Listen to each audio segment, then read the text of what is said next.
Hello, beautiful people. My name is Celia Motwining Zengele. Welcome to this YouTube channel. If you're coming across this YouTube channel for the first time, welcome. If you're a return sabby, you do know how much you are appreciated for all the opportunities that you take just to watch my videos, spending your data and your time watching them over and over again. That is highly appreciated. And to all the new subscribers, welcome. This is home, and express your views in the comment section. That way I can get to at least get a glimpse of you, and you also can get to know me. Then we can know each other better and build this community. The road is to 1,000 subscribers, which we hope it will happen soon if you keep on sharing and recommending it to other people to watch. That can happen. Thank you so much. And in this video, it's a story time. I really want to tell you about what happened to me on this particular Monday. For those who have been with me for a while, they do know that actually my home is in the Vaal, where I'm renting for my kids, where I'm staying when I go home. When I say I go home, I go to Vaal. It's a town in the Free State that is just close to Gauteng. It's just the first town as you get out of Gauteng. Yes. And then okay, then those who do know me know as well that I work in Messina. Messina is a last town as we're going into Zimbabwe. This is the last town. It's the first town as we get in from Zimbabwe. It's the last town as you are heading towards Zim. So we are at the border. We are living at the border.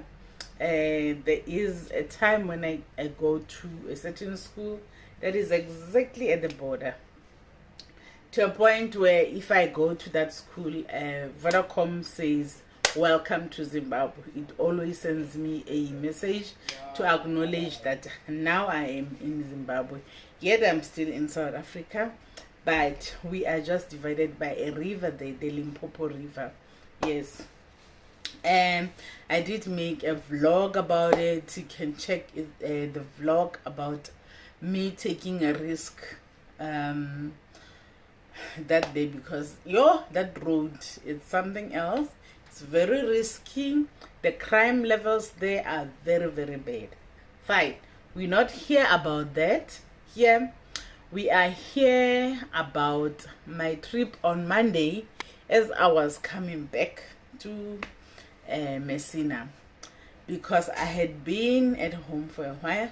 So this past Monday, sorry, I was coming to Messina.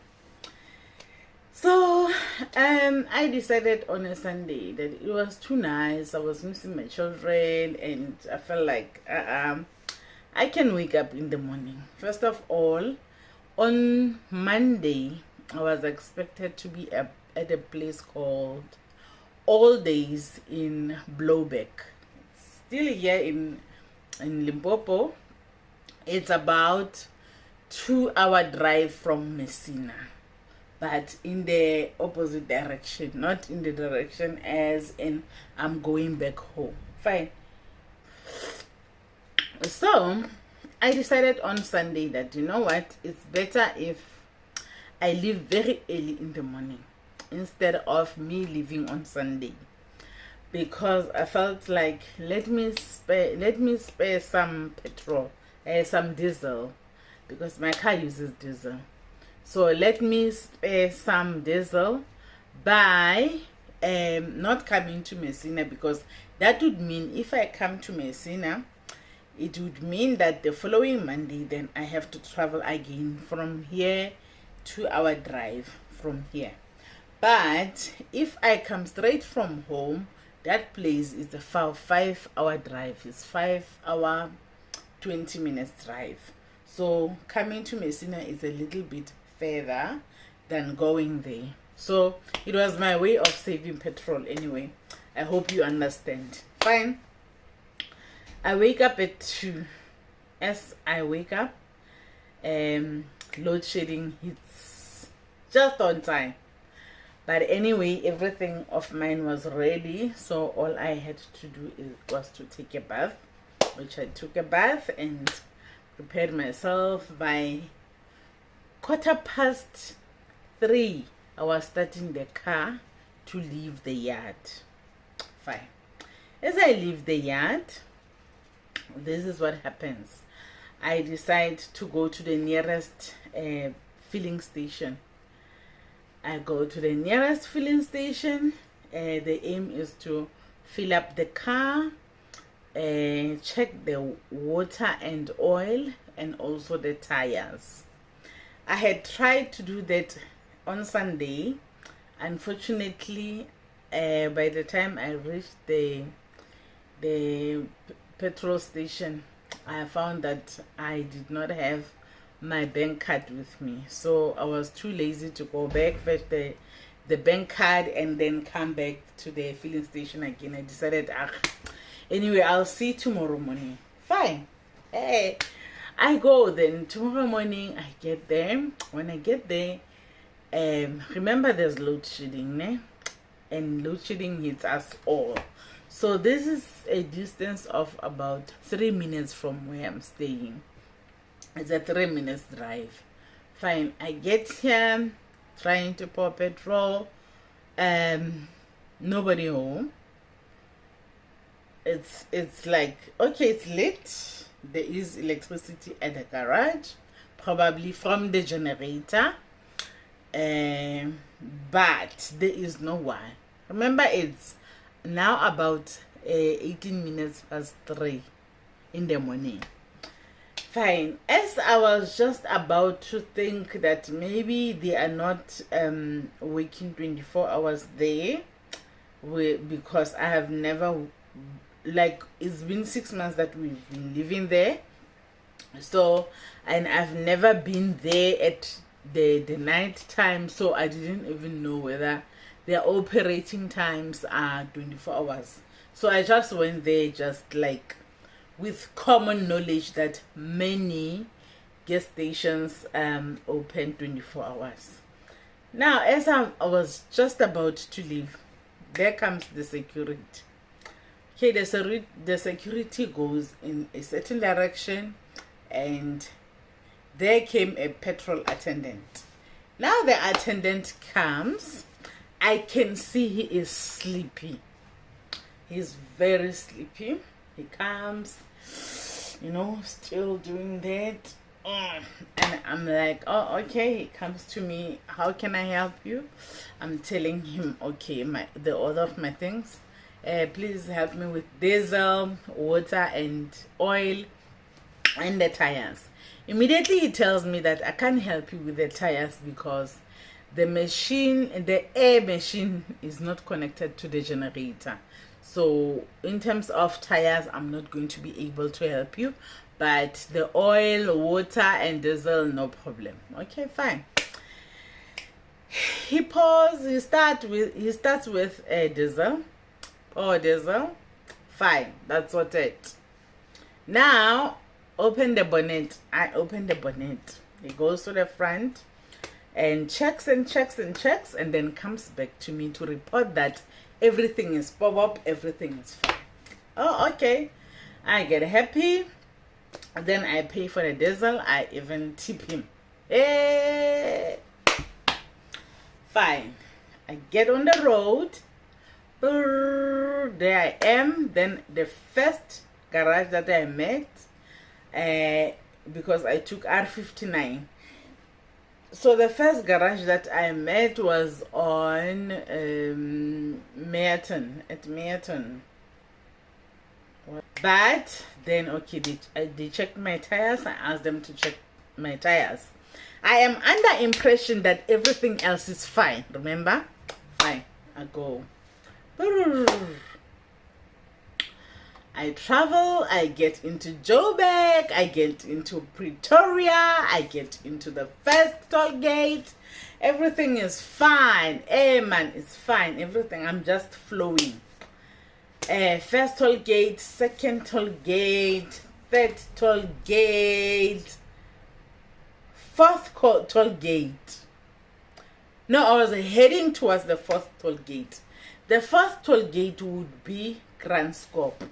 Okay. For those who do know N1, there's a Kranskop toll gate. Because I'm going. As I had just passed Nail Plaza. Heading towards now, the next toll gate would be Kranskop. Hey. The car started making a sound. I hear a whistle. That kind of a whistle from the front of the car. And I'm like, I was busy listening to 94.9, but it was starting to lose connection, because now it was like in and out, in and out, in and out, because actually even there I'm not even supposed to be getting any signal, but somehow there was that signal interruption. I carry on. Hey man, there I go. After that sound, few minutes after that whistling sound, the car started making a different sound now, and it started slowing down, and it started reflecting some light on the dashboard, a light that I know nothing about. What is this now? The car is going down. Guys, the car tells me to take it to gear 4. My car has got 5 gears. It tells me, it indicates to me, go down, go to 4. Like from 5 I must go to 4. Okay, I did that. From 4 it said I must go to 3. From 3 it said I must go to 2. And now when I get to 2, I can feel that this car is about to stop anytime, any minute. And I'm like, I'm in the middle of nowhere. I know nobody around that area. I've got no idea who would I call if I were to get stuck there. And it's in the middle of almost nowhere. It's on N1, but it's far away from the off ramps and the on ramps. Far, very far away. So I'm like, oh my goodness, what am I going to do? If this car stops here right now, I'm doomed.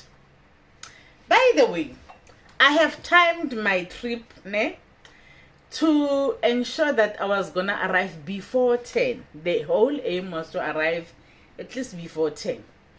I was running a workshop that Monday, and a workshop for teachers, and it was supposed to start at 11. So I had timed my trip such that at least if I am late, I can arrive at 10. That 5-hour 20 minutes trip in 7 hours, because usually I stop along the way, so that increases the time. So hey man, I can see now that the hours, because I have 2 phones. On this other phone I had set a navigator to take me and count the time, because I wanted to time myself. Okay, I do know the road there, but I just wanted to time my trip accordingly, so that I don't get too slow or too fast. Hey, I can see now my time accumulating. The car is slowing down. The speed is slowing down. And then I would start, once I get to 2, I start again and force it to go to 3, force it to go to 4, force it to go to 5. And then when I get to 5, it gets, at least the speed gets up until like it's about to get to 100, and then it goes down. It was that thing. I had that problem. I started praying. Guys, God knows I don't pray every day. And please don't come for me for that. We have got our different relationships with our fathers. Jehovah God is my father. He knows that I do come when things are bad, and he's okay with it. He's not fighting me, so you should not even be fighting me. Hello, we are not Jesus' cousins. We are cousins. So let's get out of family matters. Fine. Hey, I go back to the father. Father, please do your thing, do your magic. You know me, it's me again. Jehovah God, it's me again. I am in trouble and I want to arrive where I'm supposed to be. And if whatever happens, can it please happen next to people? Here I am next to nobody. Nobody's gonna help me. Hey, after praying, I thought, man, this car, hey man, this car belongs to Planet 42. This car is not mine. And this is a Planet 42 car. If a push comes to shove, Planet 42 must make a play. I thought, okay, let me take my phone. Let me record the dashboard, what's happening on the dashboard and what's happening with the sound of the car. I do that. And I'm not stopping, because I'm afraid that if it stops, it's not gonna start again. Because the sound it was giving a giving up sound. Like, you know what? I am trying. It was giving me that sound. Like, it was giving me fear. It was giving me blood pressure. It was, hey man, all sorts of anxieties I felt that day, that period of time. And then there goes the video.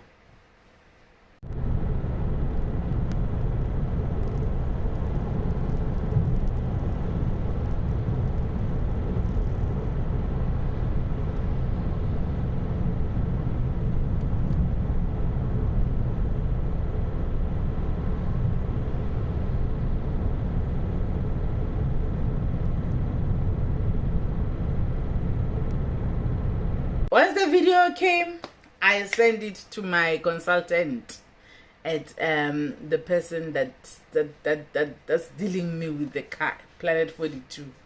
Send it to him. And I can see the person just looked at it. And by this time it was what?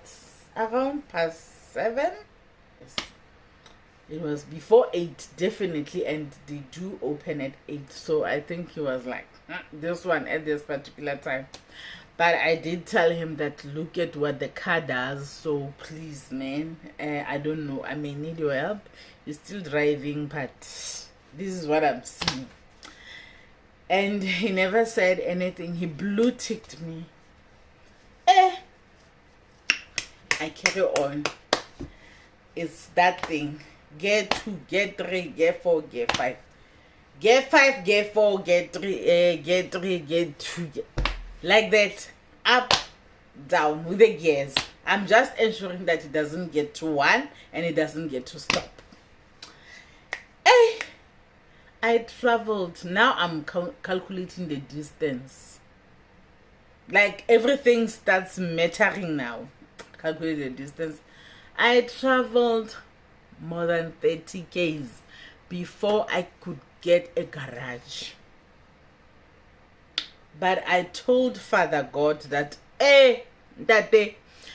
you are at least gonna take me to the nearest garage next to people, or you are also going to ensure that I am getting to blowback, because there is no way I'm going to miss the workshop By the way, I did not even tell my co-coach, the person that I'm working with, that I will be conducting the workshop with, that I am at home, because I knew he was gonna be worried, he was gonna pester me, he was gonna force me to drive on Sunday. So I didn't even tell him that I'm going home. I am home. I did not even. So listen, he knows me to be in Messina, so this will have to happen. Imagine if I said I'm in Messina, then I am getting stuck somewhere in Kranskop, nowhere near Messina. If he were to say, okay, let me come and help you, what was gonna happen? So I thought, he cannot find out that I'm stuck here, and there's just no way. At the workshop, I must arrive. How that happens, I didn't know, but he was gonna make a plan, as always. There have been several times where he pulled up for me. So this time, I had faith he's still gonna pull up for me. So there we go. 30 kilometers into the problem time, and then there goes the garage. Oh, I've never been so happy. Seeing a filling station has never been such a joy maker for me. And then I got in there. When I got in there, I stopped at the petrol, where they pour petrol. I stopped there, and then I get out of the car, and they are like, they could just see what on my face. One of them said, yo, what's wrong? You look so worried. I told him that, hey, I don't just look worried, I am worried. The car is acting up. There is this thing on the dashboard that I don't know. The car have not been wanting to drive, and it's changing gears up, down. It's changing gears to down while I'm busy trying to change gears up. And he's like, okay, let's open the bonnet. Let's see. They open the bonnet. They check. Guess what? I just want you to guess. Guess what? This guy did not check water and did not check oil. Definitely. Or he checked the water because the water was fine, and he assumed that now that if the water is fine, even the oil is fine. He almost killed my car. He almost killed my car. Almost. I was so lucky. I was so lucky because when the dipstick comes out, there's no oil. Oil is at the minimum. At the minimum. And oil should never be at the minimum. There is a mark where it can get to, where it's not so bad, but where they tell you, okay, you need to start pouring oil. I've never, in my entire I've been driving for almost 20 years, if not more. I think it's more than 20 years because I've been driving since 1999. So how many years is that? Yeah. I've never seen a car not having oil to the point of reaching minimum. It has never happened to me before. I don't make that mistake because I do know how expensive that mistake is. And guys, this is a Planet 42 car. Yes, it has got insurance. Yes, it has got mechanical insurance as well. But I really do think they were going to take this one as negligence, because as a driver you need to always check the water and the oil at all times. Otherwise, you are being negligent to the car because you are driving the car. So even if Planet 42, yes, is responsible for the car because I'm paying every month for them, but not the water and oil. So I was gonna be indebted because that car was going to get an engine problem, a huge engine problem. And with that huge engine problem, believe me, like, it would be my responsibility because I would have damaged their car due to negligence, and certainly I was gonna have to foot that bill, which I do not have. Phew. Okay, now they decide, okay, let's pour 2 pints of oil because one is not even going to be enough. They pour the first one, they pour the second one. It's still not full, but they did not want to pour the third one because it was like, okay, it's like they're gonna put a little bit from the third one. So they just said, okay, drive it a bit and then ensure that during the week you pour again. So maybe a full pint can still fill in after a few kilometers of driving again. So I still don't believe that that is the only problem. I still don't believe that the engine is not damaged. By the look of the dipstick, the oil that I saw on the dipstick, I'm like, yo, my goodness. This car is damaged. This car is not going to drive from here. You know, I went to that steering wheel shaking with fear, anxious, and all sorts of feelings, not hoping that actually it will start. Then I start. As I start, I'm looking for that mark, that indicator lighting that was lit on the dashboard, and I don't see it. Okay, it's not there. My hope at least goes up. Like, okay, if it's not there, that means maybe there's hope. I start the car, it starts, and it sounds so much better. It sounds like I'm used to. And then this guy is like, you know what, let me give you my number. The petrol attendant, let me give you my number so that should it give you problems along the way, you can call me. It will depend on how far you are when it gives you the problem. If it's a distance that the mechanic that I know would allow to travel to come and help you, then so shall it be. I got so happy. I gave him my number. No, I took his number, and off I go. I traveled, guys. I traveled. First 50 Ks, no problems. 100 Ks. Towards 100 Ks. I think my mind just started relaxing now. There comes another problem. Sleep. Oh my goodness. That is the biggest problem that I have. That is the reason why I usually prefer to give people lift along the way, because I am trying to keep myself awake. I am trying to have people that I'm having a conversation with just to get me not to sleep. But I did that. I think I did talk about it on some vlog, that one day I did that, and we had to I gave this guy this lift.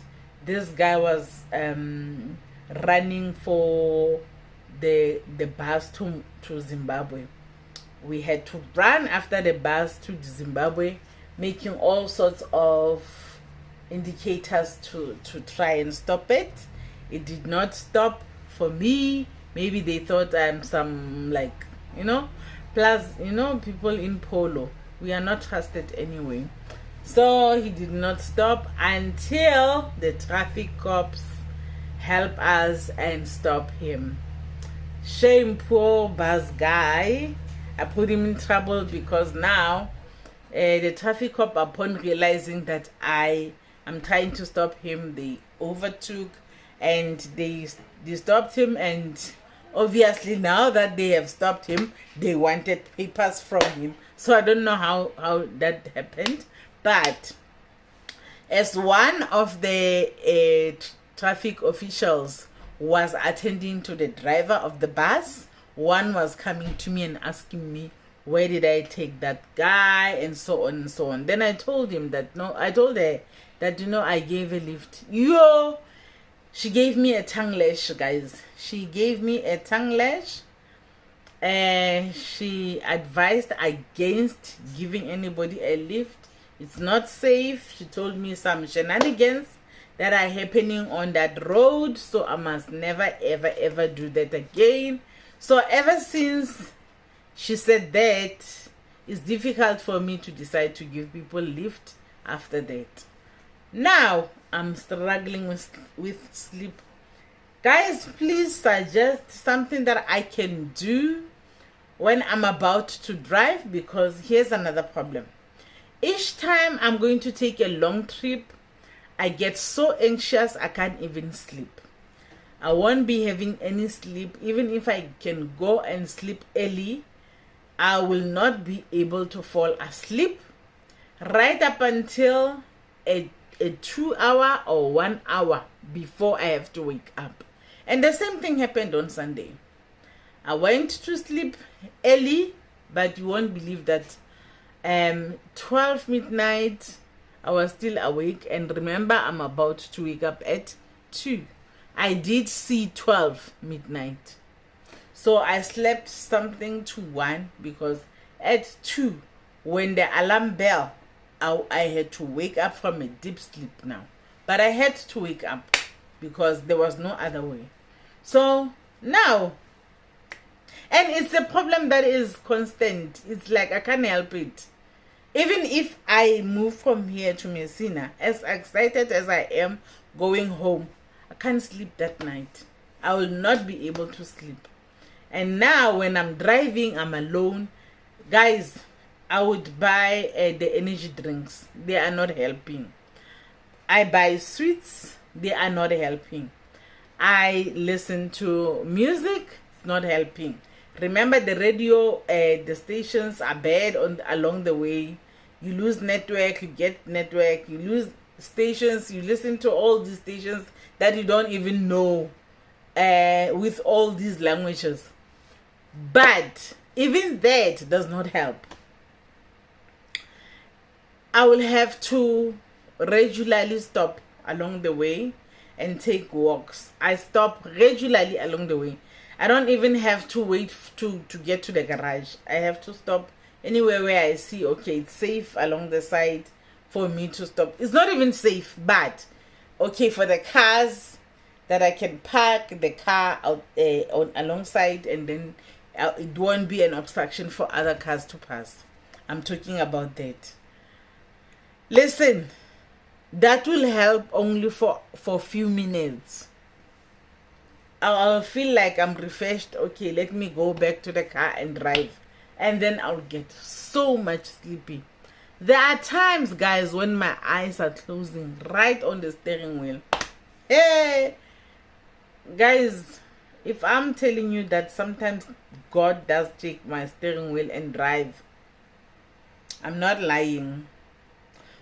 Either him or the universe or whoever, but whoever it is, sometimes does take the steering wheel and drive, because me, by then I'm totally out. So it's a fight that I regularly get, and then it happened. Now that I relaxed after the car did not give me any more problems, then there was this problem. Sleep. And remember, now I'm late already. So I no longer have that opportunity of stopping somewhere to get out, and because already it tells me now I'm going to arrive at 10:28 if I keep on driving at the same speed. At some point I found myself like, having to wake up from the sleep on the steering wheel, I decided, no, let me put the car on the side. It was not even a safe space. I forced, and then the car was standing like this. I just forced just to get out and get some refresh air. Oh, I did get some fresh air, go back. It was better for not even 5 kilos. The sleep was there again. Then for the second time, I decided that, you know what? I am putting this car on the side. I'm going to take a short nap, a 15-minute nap. No one is going to tell me what. I don't care what happens. I'm putting this car alongside, and I don't care what's going to happen. 15 minutes it is. I'm setting the alarm. I'm going to be late now for my workshop, but it's fine. I set the alarm for 15 minutes. Put my head against the window, on the chair. There I go. Just as I was like, and it was almost immediate that I felt like this, that sleep, that nice sleep that you're not going to get when you get home. That kind. It came. As it came, the phone rang. When it rings, it's my boss, it's my manager. My manager wants some information, but it helped because now I had to be alert so that I can give him the kind of information that he needed. Immediately I decided, because since like the sleep just ran away like that, started the car and I traveled again. As I'm driving, I gave him the information that he needed, but at least it helped for a while. I think I traveled for about 10 kilos. It was the problem again, and I told myself I'm not stopping for anything now, anybody. And then I told God again that, Father, sorry, you gonna do as we always do. Please take over here, because I feel like I'm not going to be able to stop this anymore. And we drove him. He took it over, he drove. And I'm not saying go and test him and do as I say. Don't, because it's not safe, guys. And you do know him. Sometimes he just looks at you and like. So I do know that it's not a safe thing to do. It's not. I'm not recommending it to anyone to do. It's not safe. But I did arrive, and I arrived at 10:40. 10:40 a.m. Actually, it was 10:39. But by the time I get out of the car, it was 10:40. So, sorry. So at least I did arrive on time. The workshop did start at 11. And, with our people, African time, we did give them extra 10 minutes. So it did start at 11:10. And now, I told you Blueberg is still 2 hours away from there to Messina.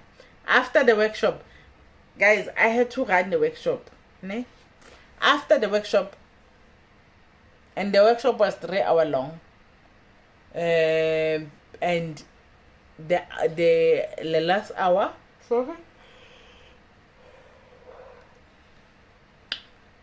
we stayed there until 3. So the workshop was between 11 and 2.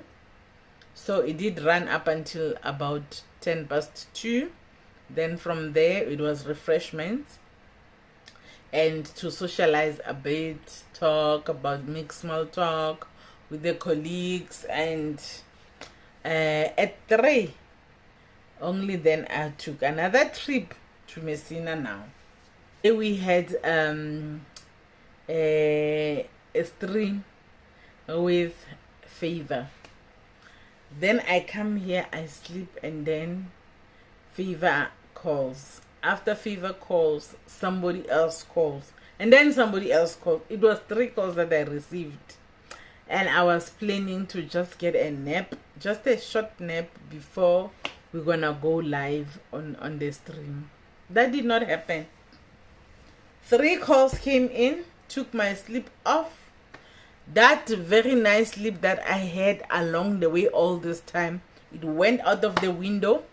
And then guess what? I ended up cleaning my room because it was dusty. Like, I did not wake up at 2 a.m. I cleaned it, and then there was this stream. I think it's part of the reason why I fell apart so much on the stream. Okay, now the moral of the story, besides the favors thing, that's a story for another day. Let's leave it for now.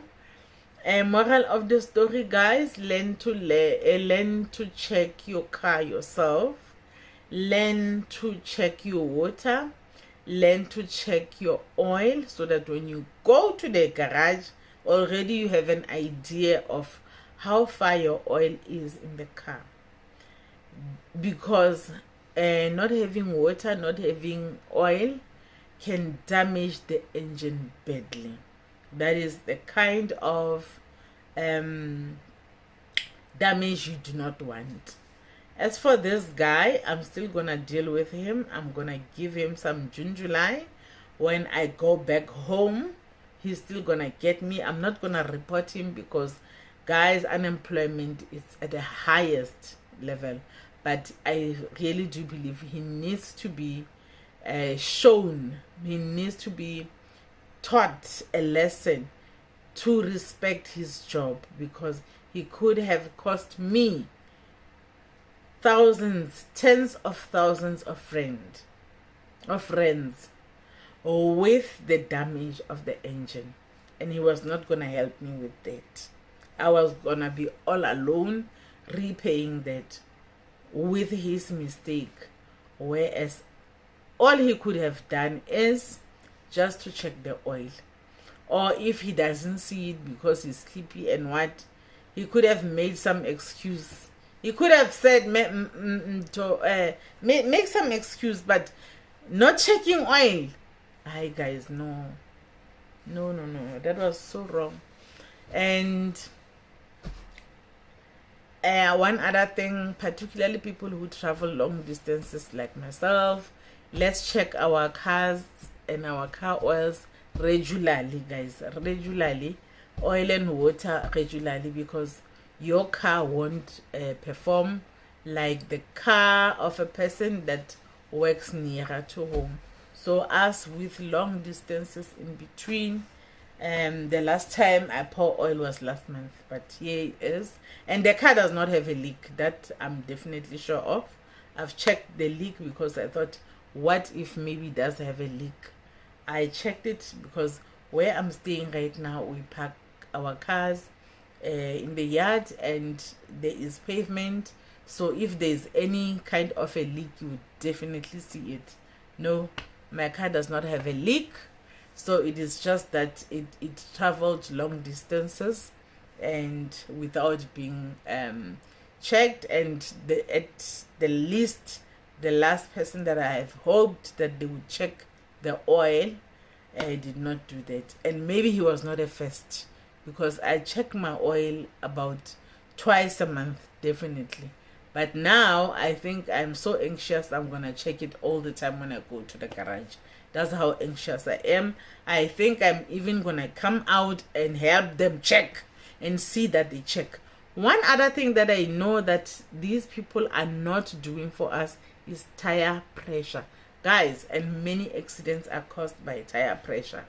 These people, this one I discovered a long time ago, that these people, sometimes you tell them you need 220 kilopascals and they are not afraid to put 400. They are not afraid to put 450. They just don't care. So many of the accidents that are happening on the roads, on South African roads, are caused by tires, and some tires that are easily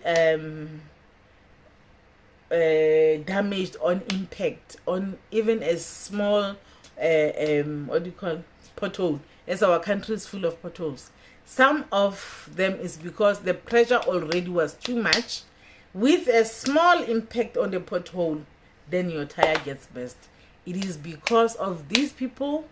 I don't know whether they do not know how to measure the scale of the air pressure that must get into the wheels, or they just don't care. That one I'm not so sure of. But please be careful. Let's be careful with our cars. Particularly, we are going into the season where we'll be taking a lot of trips. So please, your oil, your water, and your tires, please ensure that you come out, you check with them when they check. Thank you so much. Please share, like, leave a comment in the comment section. Have you set the notification bell? If not, why not? Why not do it now? Thank you so much. Bye-bye.